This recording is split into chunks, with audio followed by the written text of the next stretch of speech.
Ratusan kilometer aspal panas dari Jakarta akhirnya mengantarkan saya ke sini, Cirebon. Buat banyak orang yang melintasi Pantura, kota ini mungkin cuma titik persinggahan, tempat sekedar meregangkan otot sebelum kembali menginjak pedal gas. Kota transit, begitu mereka sering menyebutnya.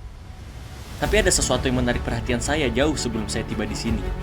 Di era ketika segalanya bergerak ke arah digital, ketika aspirasi dikumpulkan lewat petisi online, dan suara warga dihitung dari jumlah tanda tangan di layar. Apa yang terjadi dengan ruang fisik?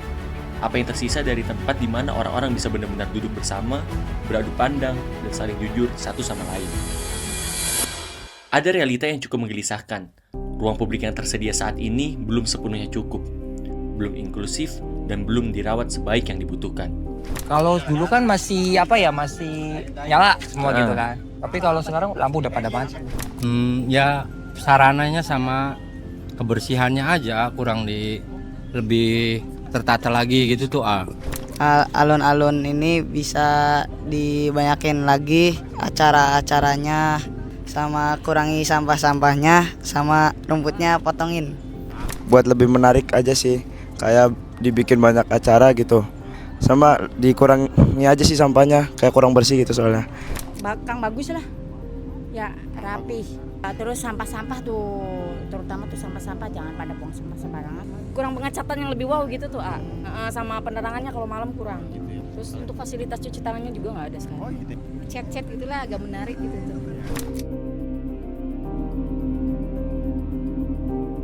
Ujung-ujungnya, anak-anak muda di kota ini, mereka yang paling butuh ruang untuk bersuara, harus mencari jawabannya sendiri. Dan tebak, jawaban pertama yang saya temukan ternyata bukan di alun-alun, bukan di taman kota yang baru direnovasi, apalagi di Balai Pemuda. Jawabannya justru ada di sebuah bangunan bekas gudang tua yang kini berbau kopi dan buku usang. Selangit Coffee. Kalau dulu mah kita Perum dulu di sini. Oh, dari Perum. Itu buka juga tuh. buka di perumahan. Masih kecil, masih sederhana gitu.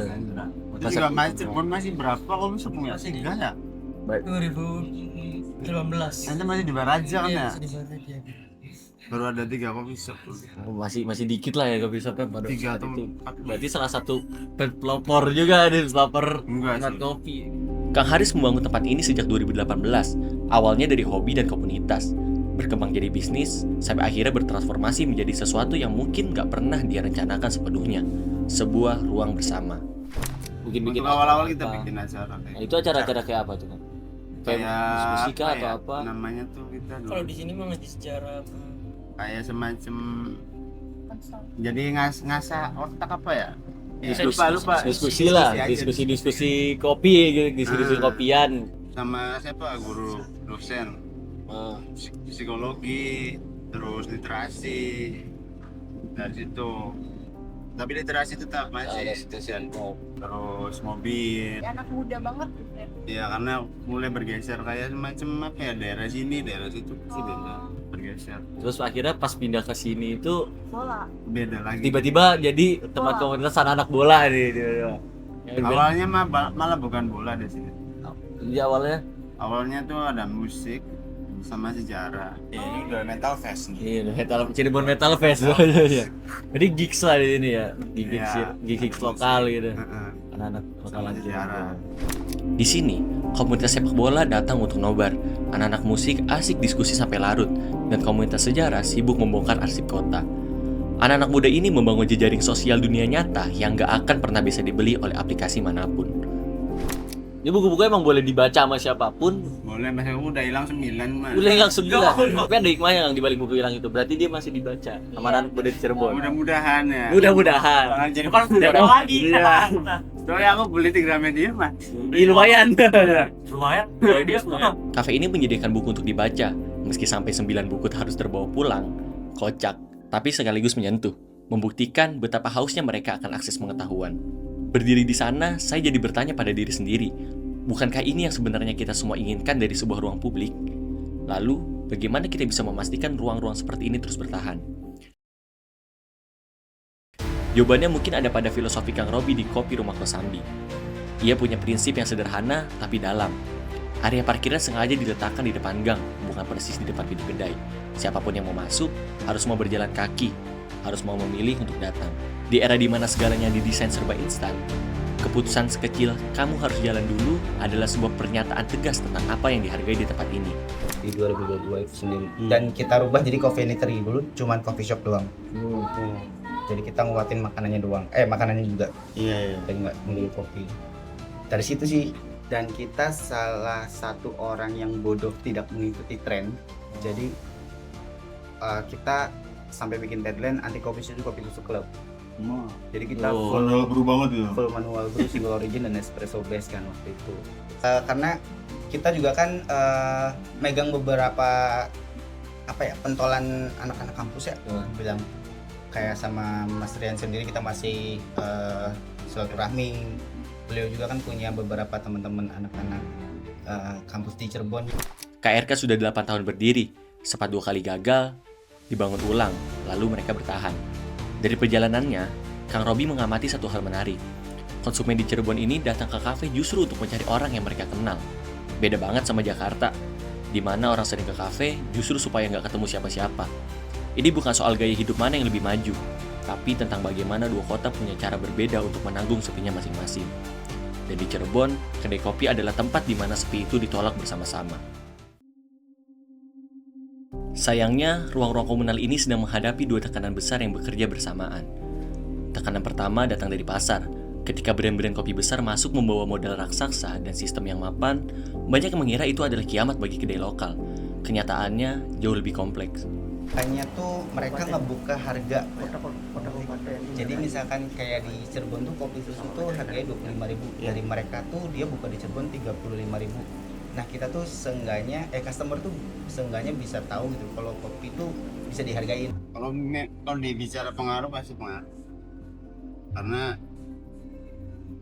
aku juga seneng sih ada open akhirnya orang awam tuh bisa tahu kopi. Kayak jadi semacam kopi tuh suatu barang yang nggak aneh lagi. Aku selalu melihat bagai 2 pisau yang punya sisi baik dan sisi buruk gitu. Sisi baik akan mempermudah kerja-kerja kita untuk memperkenalkan kopi kepada halayak, kepada publik. Kalau dulu kan kita harus buka dulu nih ngopi di alun-alun misal untuk ini ngopi gratis gitu loh. Supaya orang tuh minimal tahu dulu terhadap kopi dulu. Kehadiran brand besar itu tanpa disengaja justru mengedukasi masyarakat Cirebon soal budaya minum kopi. Pasarnya membesar. Celah inilah yang berhasil diisi oleh sebagian kedai lokal. Tapi garis bawahi kata sebagian, yang bertahan hari ini cuma mereka yang fondasinya sudah kuat, yang belum tergeser pelan-pelan. Dan bersama hilangnya mereka, hilang pula ruang komunitas yang sudah dibangun bertahun-tahun. Hasilnya, kedai-kedai kopi lokal ini harus berjuang dengan sumber daya seadanya. Mereka membangun ruang publik alternatif tanpa banyak sandaran dari luar. Niat pemerintah bukannya tidak baik, tapi ada jarak nyata antara program yang tersedia dan kebutuhan real di lapangan. Jarak inilah yang perlu dijembatani. Dan jembatan itu perlahan mulai terbangun.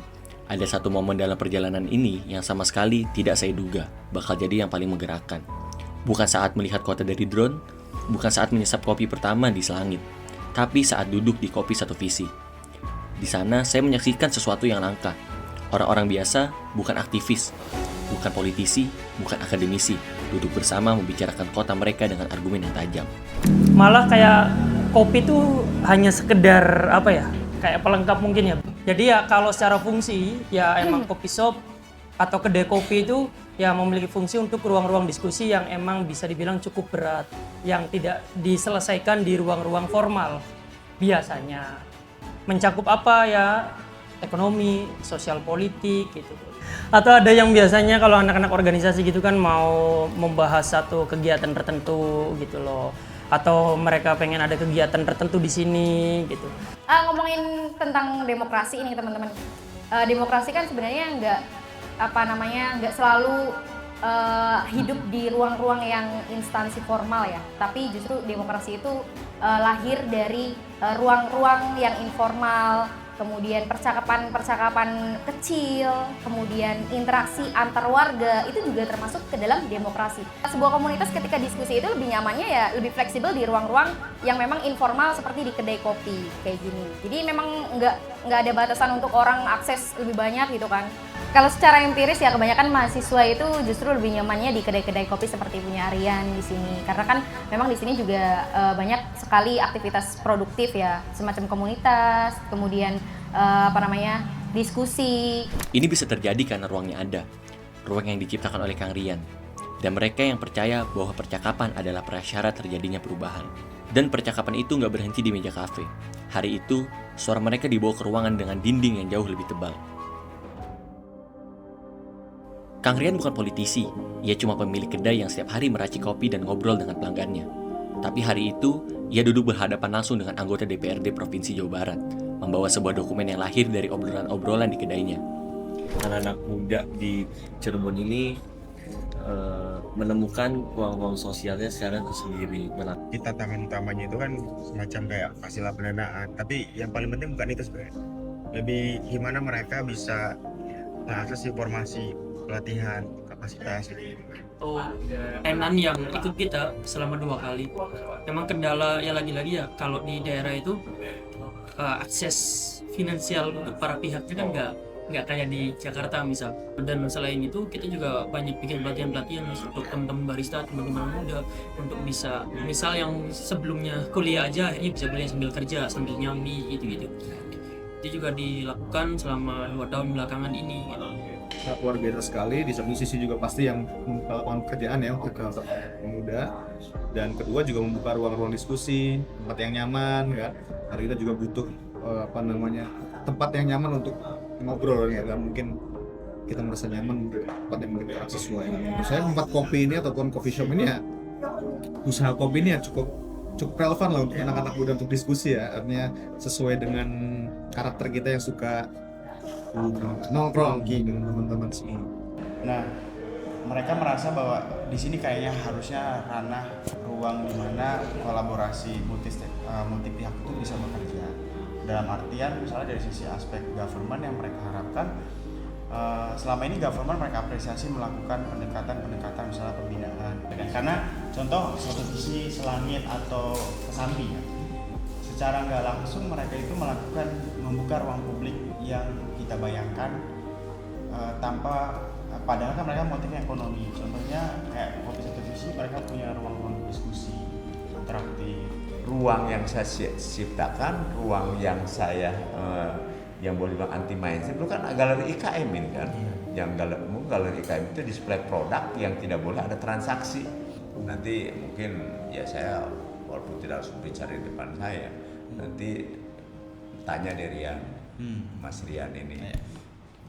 Saya makanya sengaja nggak ngeliat dia, saya kesini biar mau cerita tentang saya positif, negatif urusan dia gitu. Memang selalu ada jarak di ruang formal seperti itu. Jarak antara bahasa kebijakan dan bahasa kehidupan sehari-hari, antara data di laporan dan keringat di dapur kedai. Tapi setidaknya hari itu jarak tersebut mulai dijembatani. Saya nggak tahu apa yang terjadi setelah pintu ruangan itu ditutup. Saya juga nggak tahu apakah dokumen itu bakal langsung dieksekusi atau mandek di laci meja. Tapi satu yang pasti, suara itu sudah masuk. Suara yang hidup dari Selangit, Kopi Rumah Kesambi, Kopi Satu Visi, dan juga suara-suara warga, tempat-tempat yang nggak pernah direncanakan jadi ruang demokrasi. Tapi ironisnya, menjadi yang paling hidup di kota ini. Pada akhirnya, saya meninggalkan Cirebon dengan satu keyakinan yang makin kuat. Di era demokrasi digital, ada sesuatu yang gak akan pernah bisa digantikan oleh layar. Ruang publik itu bukan sekedar soal beton dan ubin yang bagus. Ruang publik adalah prasyarat demokrasi yang nyata.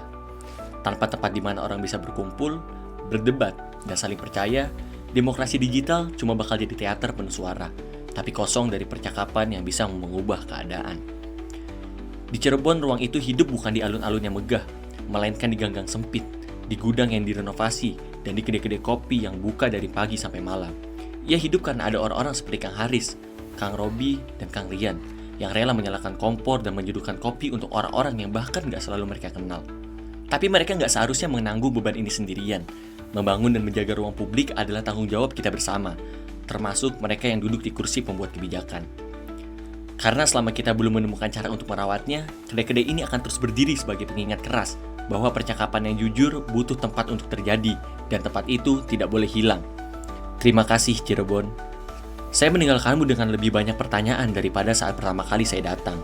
Dan mungkin justru itulah inti dari perjalanan ini. Bukan untuk menyiapkan jawaban, tapi untuk membuat pertanyaan-pertanyaan itu tidak bisa lagi diabaikan.